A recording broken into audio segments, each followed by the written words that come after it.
Well, good evening, IFL Nation, and welcome. I appreciate you bearing with me as I got through some unforeseen technical difficulties here. For some reason, on my end of the stream, it wasn't showing me the preview, despite it showing up perfectly fine in the aftermath, but we're going to try recording it here and see if I'm able to upload it in a little bit. But it is that time. It is now close to 11 o'clock over here in the East Coast, which means after a much long-awaited wait, it is Wager Wednesday in the Indoor Football League. I appreciate you taking the time out of your evening to join me for some IFL preview and predictions. For those of you that are new to my channel or in the Indoor Football League, welcome aboard. My name is Alex Schuberth. I am an IFL contributor over at Sports Coast to Coast. They are a Pacific Northwest-based sports forum site that specializes in the coverage of the Indoor Football League and its member teams specifically. They got to be your go-to place for game previews, recaps, updated team rosters, pretty much anything that you would want to know. Sports Coast to Coast has you covered. I've put the URL in the description. Definitely worth checking out. You'll also find my written version of the Wager Wednesday post that I typically put out in the afternoon Eastern Time and right around the morning Pacific Time. So, with the introductions out of the way, I'm going to mosey my way on over to this, and this will probably stand as the first time where you don't get to see me in the bottom right corner. So we will see how this goes. It is week 10 of the Indoor Football League season, already into the double digits on the week count. It's absolutely crazy to believe, but after this week we will be right around halfway done with the regular season. 63 games will have been played by the time this week ends, with 65 more to go until the playoffs begin in July. So, buckle up. We're in for a good ride. So, week 9. Basically a push for us. We split 4 wins and 4 losses. But, as has been a continuing trend for the past 2 weeks, underdogs on the spread are absolutely ruling the day. And we'll get to more on those, along with some other interesting trends in a little bit. We'll also go over some year-to-date season trends, see which teams have been making the most noise in the certain bet types. Once we get through all that, we will take a stab at Week 10. It is a full 8-game, 16-team slate. 4th time in 5 weeks that is the case.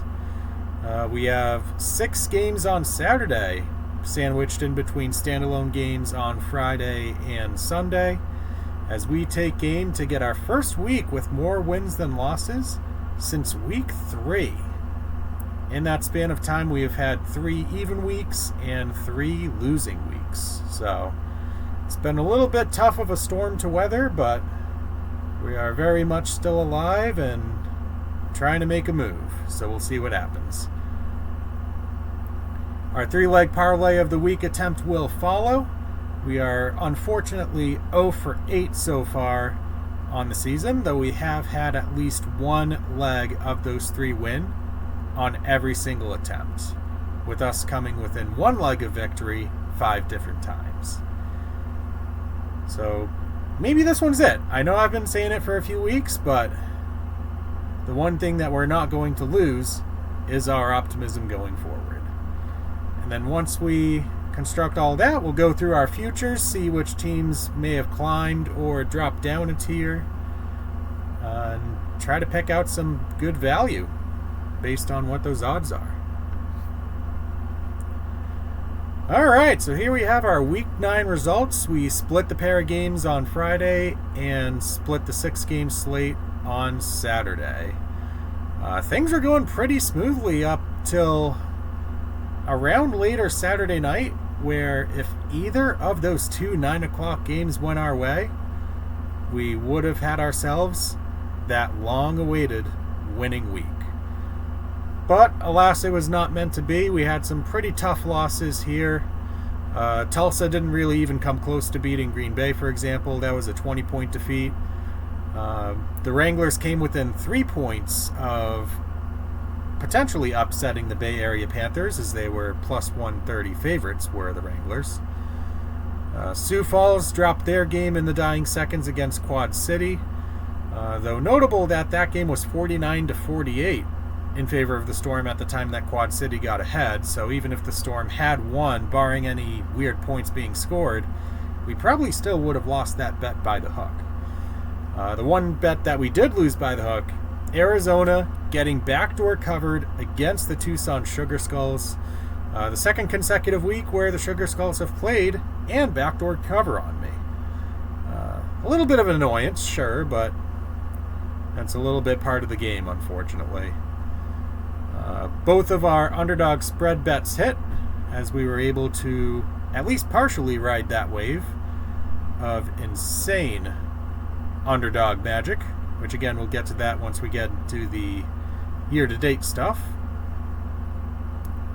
Then we got both of our over-under selections correct, as Jacksonville, Frisco, and San Antonio, Duke City each made it past the century mark.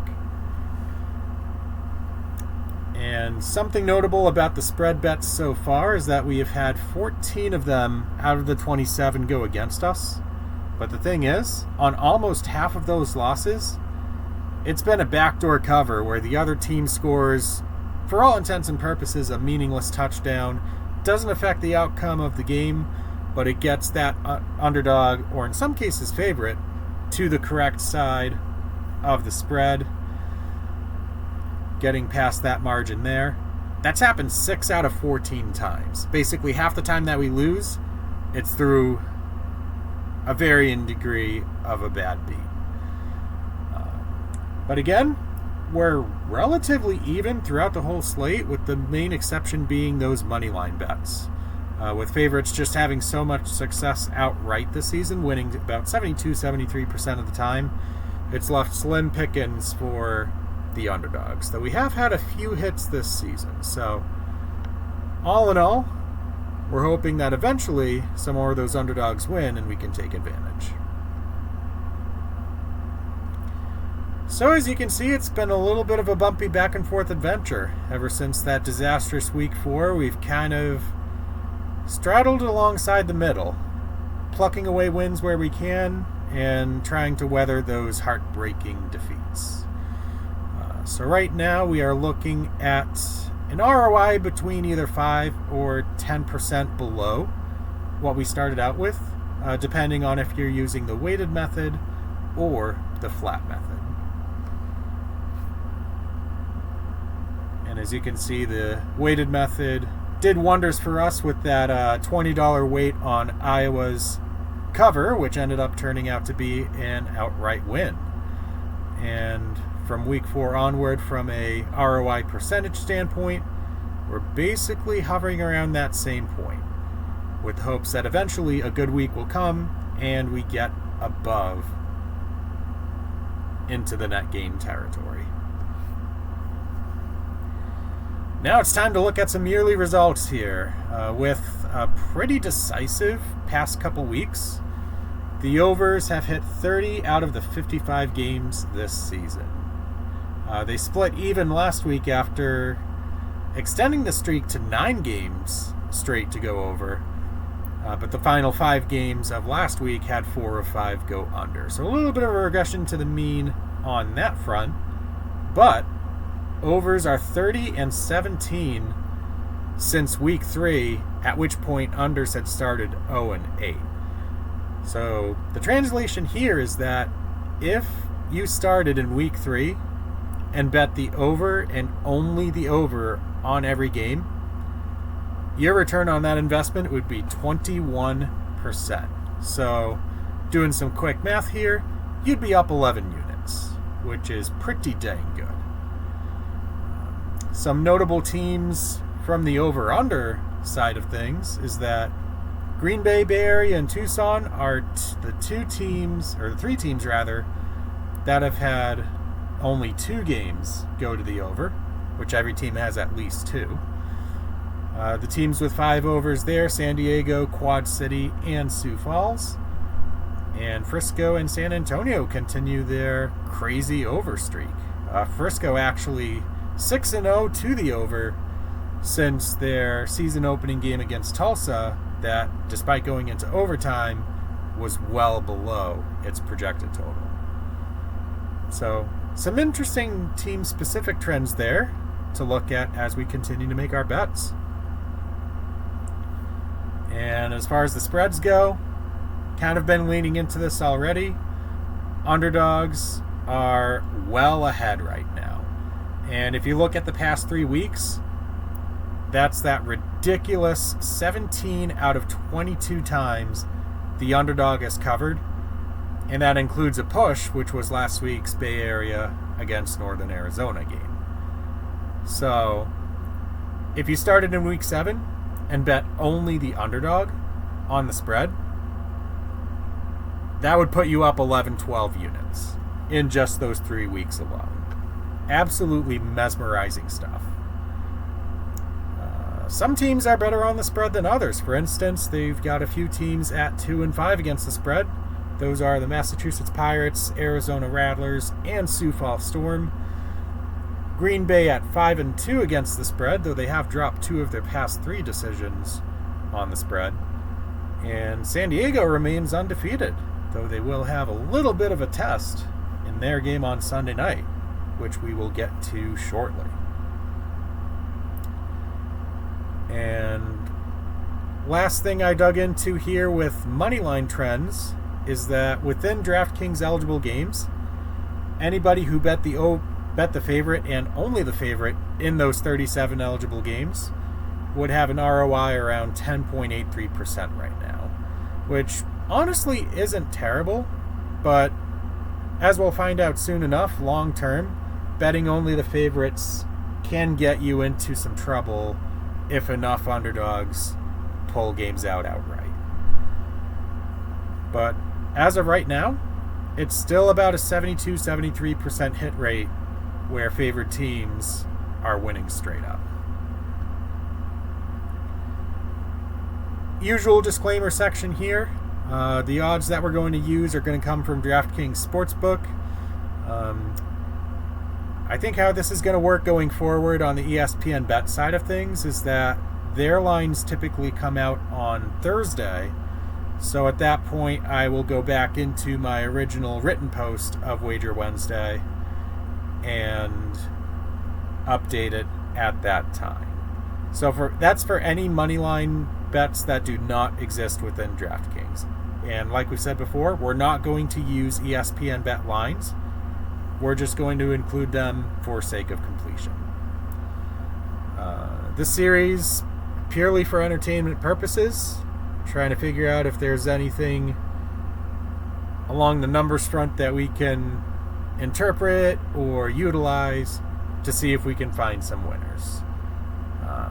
You're more than welcome to tail my bets if you wish, provided that you are in a legal jurisdiction and of legal betting age. But please do so responsibly. Have a budget, spend only what you can afford to lose.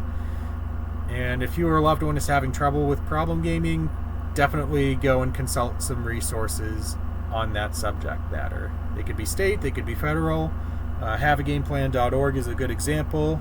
They give some great tips on debunking myths, establishing safe habits, all that good stuff. So with that being said, it's time to dive into week number 10. And here we are. So the madness begins with a Friday game. It is the Iowa Barnstormers on a 2-game winning streak after an 0-5 start, playing against the Quad City Steamwheelers, who are trying to make it a 2 consecutive wins in a row situation. Quad City's laying 6.5. Over under is set at 90.5. Iowa's plus 200 on the road, and Quad City is minus 245. A very interesting game because this is the second time that these teams are meeting up in a span of 3 weeks. Iowa's winning streak ended up getting started with a 55-53 win against the Steamwheelers back in Des Moines, and they are hoping for a repeat performance this time around where they can go steal one in Moline. And as I wrote about in my written post back at Sports Coast to Coast, one thing that I'm doing this week that I haven't typically done is I'm taking a much closer look at betting underdogs outright to give us a little bit of confidence, higher percentage chance to get into the win column and take some baby steps to get back into net gain territory. But I am not going to play the Quad City Steamwheelers at minus 245. They've already lost 3 times this season when they have been the betting favorite. So even with how extremely explosive they've been offensively in the past month or so, it's just hard to trust Quad City in any capacity right now, especially with them being a little bit mistake prone at inopportune times. They were a little bit lucky to get away with the win against Sioux Falls last week. So I will not be playing Quad City in any capacity. What I'm going to do here instead is I'm going to play the over at 90.5.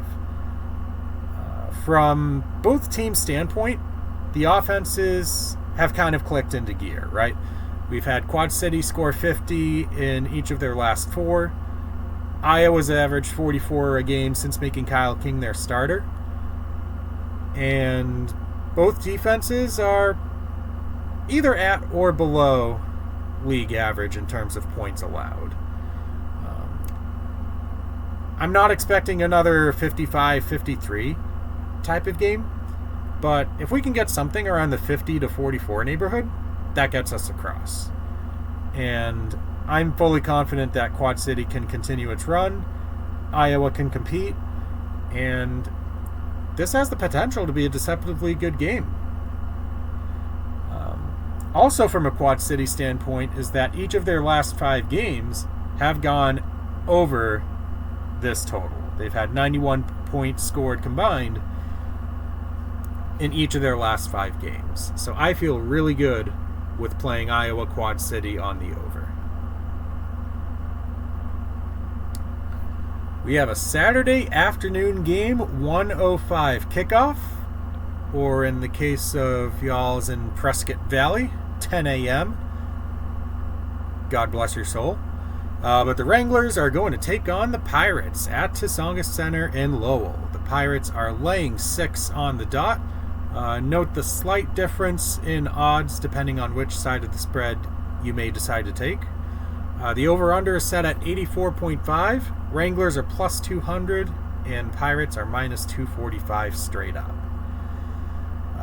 It should be a nice welcoming home party for the Pirates, who have spent the past month plus away from the Bay State, where they really struggled. Even though they got a win against Sioux Falls down in Fargo, they dropped a game at Quad City, and they dropped a game at Iowa, in which they had an 18-point lead, basically at halftime. It was the 1-minute warning, but still an 18-point lead squandered. They ended up losing by 8. The Wranglers themselves are trying to get past a losing streak themselves. They've lost each of their last 2 to drop to 4-3 on the season, and honestly can't afford to lose really much more ground before other teams behind them, like Arizona and San Antonio, could potentially climb in there and catch up. So this is a very pivotal game for both teams to try to get some positive momentum going at the halfway mark of the season. One thing I saw when I was looking at the numbers here, and it's really interesting, is that in Wranglers games this season, the favorite is 7-0 outright. which would seem to bode well for the Pirates here. But after seeing them in action for the past few weeks, I'm a little bit timid to go with them on any of these picks. I need to see them significantly reduce the number of penalties that they take, along with the total yardage. On the season, they're surrendering 94 yards in penalties per game. They got to get that under control before I justify picking them going forward. And this is going to be, I foresee a tricky game for the Wranglers, having to play football at basically their equivalent of 10 a.m. But I do really like them getting 6 points, especially in a game that projects as a defensive duel. It could be a game where neither team cracks 40. With the Pirates' offense kind of hitting a snag since Isaac Zico went on injured reserve, and the Wranglers having a stiff test of both time and the Pirates' defense, which is around top 3 in yardage given up per game, serving as one of the stingiest units to date. But I do like the Wranglers here. This is arguably the toughest test, aside from Green Bay, that the Pirates will have faced at this point in the season.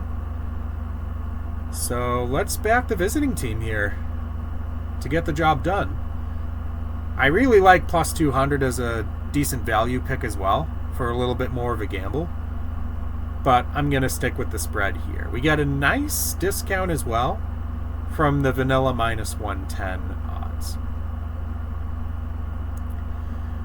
405, we go to the Frisco Fighters and the Green Bay Blizzard. Frisco is laying 6 on the road. Over-under is 86.5.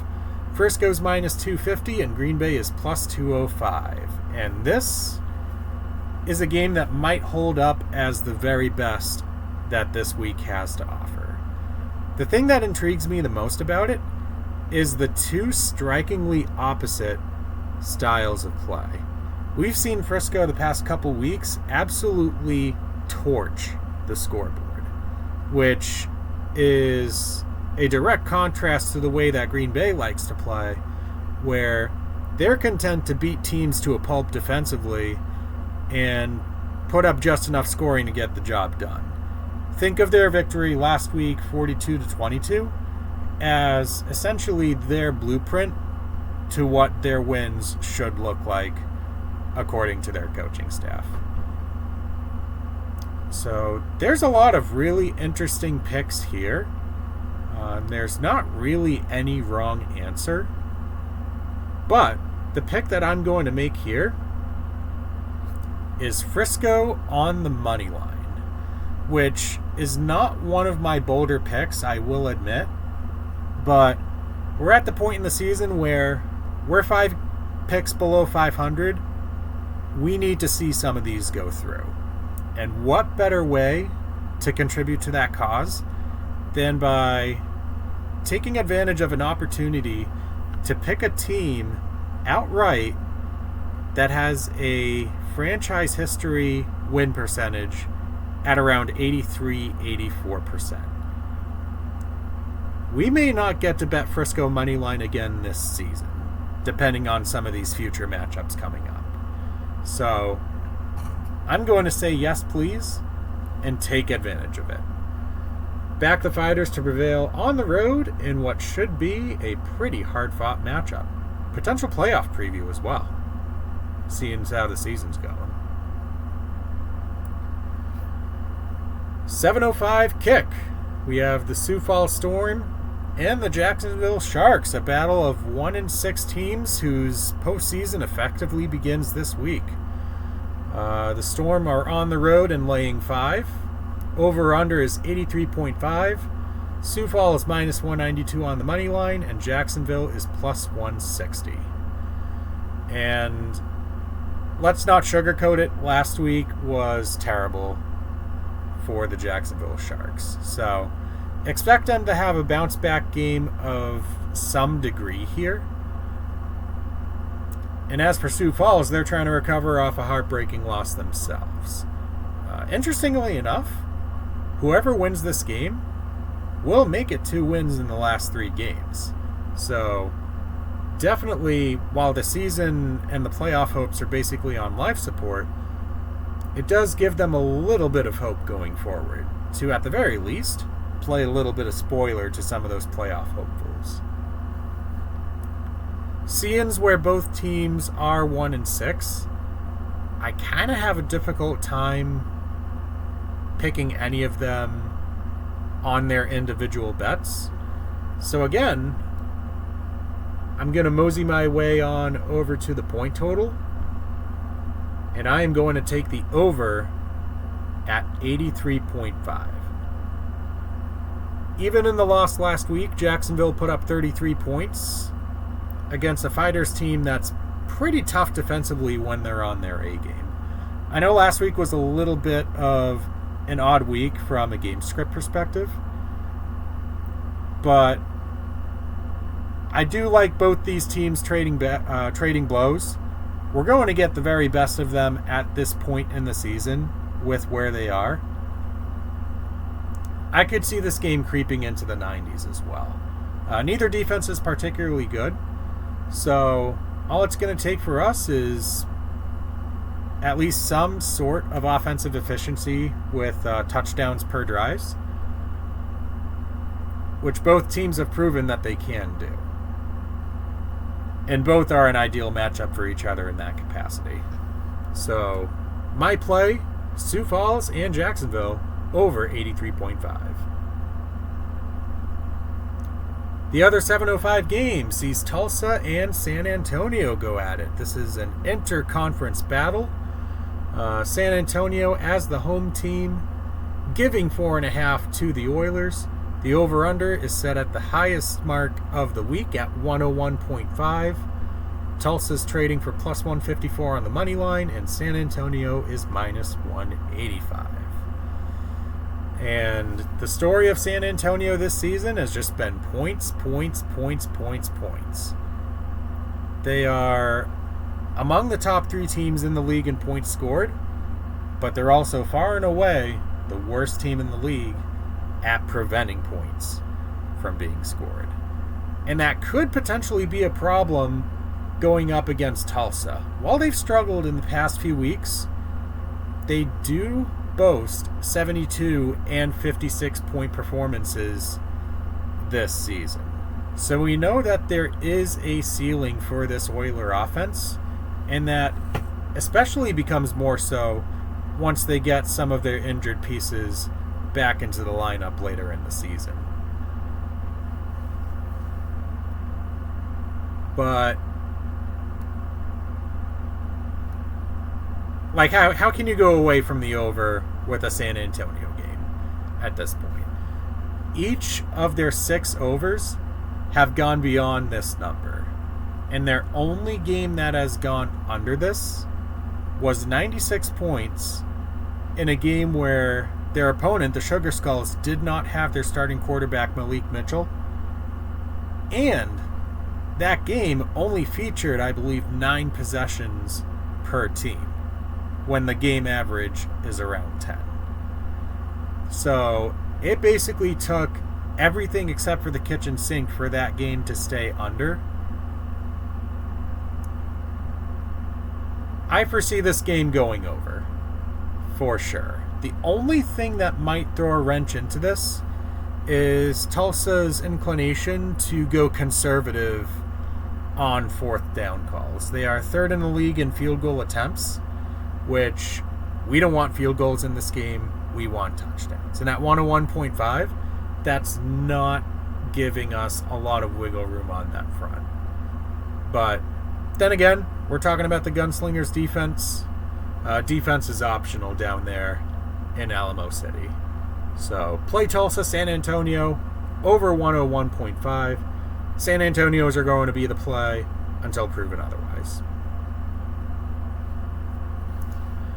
9:05 Vegas Tucson. This is a matchup of two teams going in clear opposite directions. As the road team, Vegas is laying 2 touchdowns on the dot, 14-point spread. A little bit of a difference there as well in which side to take. Tucson a little bit more profitable for those of you who dare, with the over-under set at 93.5 and no money lines on DraftKings. And I am beginning to get a little bit annoyed by Tucson. As I mentioned before, they've backdoor covered on me twice in a row. But in looking at this bet, I'm not going to be scared off by those couple incidents. Usually the name of the game when picking spread bets is, can the team that you're backing score points and put any sort of doubt to rest? What better way to do that than by taking the team that currently leads the entire league in point scoring with over 54 a game? This is going to be a game, I believe, where Tucson's defense kind of takes a step back from what we've seen from them the past few times around. They limited the Wranglers to 34. They limited the Rattlers to 38, even though they were without Dalton Sneed. This is going to be the game where they regress to the mean. If Jerome Johnson, Antonio Wimbush, and the rest of that supporting cast do their thing, just like they did against San Diego, I absolutely love the idea of this bet standing. So, give me Vegas. Back them, the more talented team to win. If Tucson backdoor covers on me again, then that's just the way it is. I might cry, but that's just the way it is. The other Saturday game, the Bay Area Panthers and Arizona Rattlers. The Rattlers are back at home, but they are getting 3 points. Over-under is set at 88.5. Bay Area is minus 148 on the money line, and Arizona is plus 124. And I feel like this game is going to be as close as the odds makers are predicting it to be. A lot of this hinges on Dalton Sneed's injury status, because he was a surprise inactive for the game last week at Tucson. But my mind going into this is that the Panthers, as defending champs, they've been probably the most dependable team in the league, aside from the team that they lost to a couple weeks ago in the Vegas Nighthawks. But even at that, it's tough to make a case to come up with any more clutch teams, especially defensively, as the Panthers throughout this first half or so of the season. I looked at these lines, and I'm a bit turned off by minus 120 on the spread for Bay Area. But I will go with them straight up. Again, this is a situation where it's a rare opportunity to pick a team that's won 6 out of their 7 games, and to get this wager laying less than $0.50, even though it's a minus 148 scenario. I think this holds up even if Dalton Sneed starts for Arizona. Mainly because if there's any team out there that knows the ins and outs of Dalton Sneed, it's the Panthers, the team that he led to the promised land a season ago. So, along with Frisco on the road, I am backing Bay Area as the visitors to win in Glendale. In our final game on Sunday, features the Duke City Gladiators and the San Diego Strike Force. San Diego is minus 13.5, with the over-under set at 90.5, and no money line bets are available. And Duke City, give them credit. They very nearly got the win against a hyper-explosive San Antonio team. Unfortunately for Duke City, they just weren't able to get that last defensive stand that they needed. So they will head west and try for their first win down at Pechanga Arena. And my play for this one, as is usually the case in a game involving Nate Davis, is the over at 90.5. I feel like this is way too low. It's perfectly reasonable to expect Duke City to come crashing back down a little bit, especially after having played the Gunslingers, which is easily the most generous matchup in the IFL from an offense and point scoring standpoint.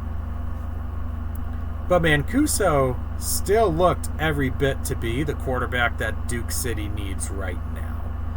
So, as these two teams trade punches, and for however long Duke City remains winless, we may get a scenario where Duke City plays every game with basically reckless abandon, like they have nothing to lose. Which is what's turning me off from betting San Diego on the spread, even though they are a perfect 7-0 this season on the handicap. So that is my play for this game. Over 90.5. This is our fourth over pick of the 8 selections of the week. We're really trying to take advantage of that heater that the over has been on for the past month and a half.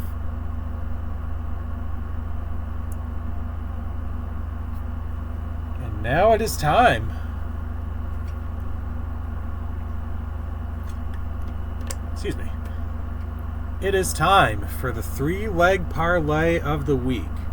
Can we finally see one of these things through to the cashier? My first leg of choice, Northern Arizona, Massachusetts. I am going with the under at 84.5. And I like this pick for a few reasons. The first of which is what we talked a little bit about before. This is a very weird spot for the Wranglers to be in. Going across 3 different time zones, playing in what is an afternoon game in Lowell, but it's going to be 10 a.m. in Prescott Valley. It's perfectly reasonable to think that this game is going to start off slow. And the Pirates without Isaac Zico, they look like maybe an average team from a point scoring standpoint at best. And then history is also on the side of this bet as well. In the prior 2 meetings between the Pirates and the Wranglers, neither game even made it to 70. So there are a lot of contributing parts here to thinking that this under bet will hold, even though it is relatively low. So that is leg number 1. Leg number 2 is going to be my outright pick, and that is the San Antonio Gunslingers on the money line.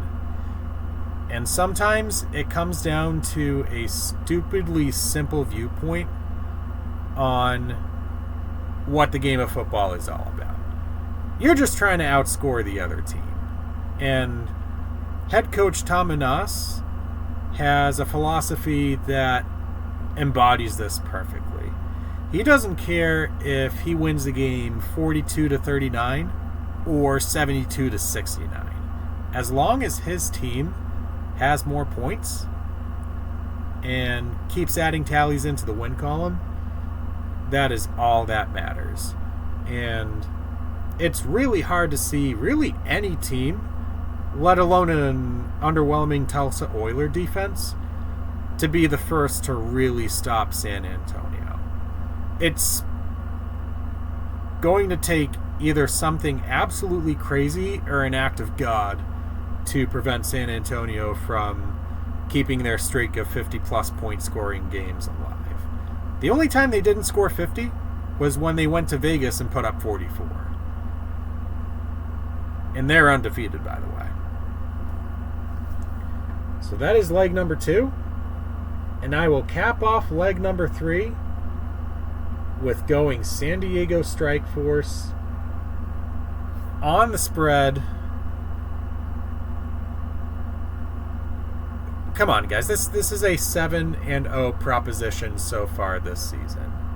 If it goes 8-0, I definitely want it to mean something. And the Strike Force are absolutely capable of doing it. We'll have to see how their defense holds up, though. That's my only concern, along with a lot of room for a possible backdoor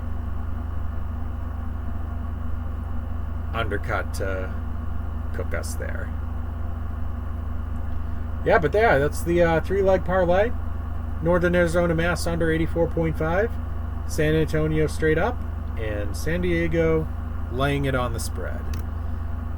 $10 bet on that would return a payout of $54.98 if we can get all three of these to go our way. So here's to hoping.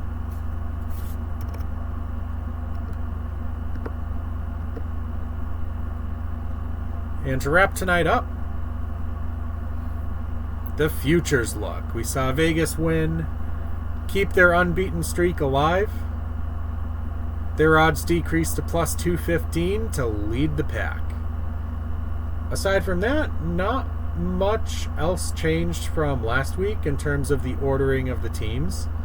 We do see the Pirates jump from plus 500 to plus 600 following their loss to the Iowa Barnstormers, who are now plus 5,500 after being plus 7,500 2 weeks ago.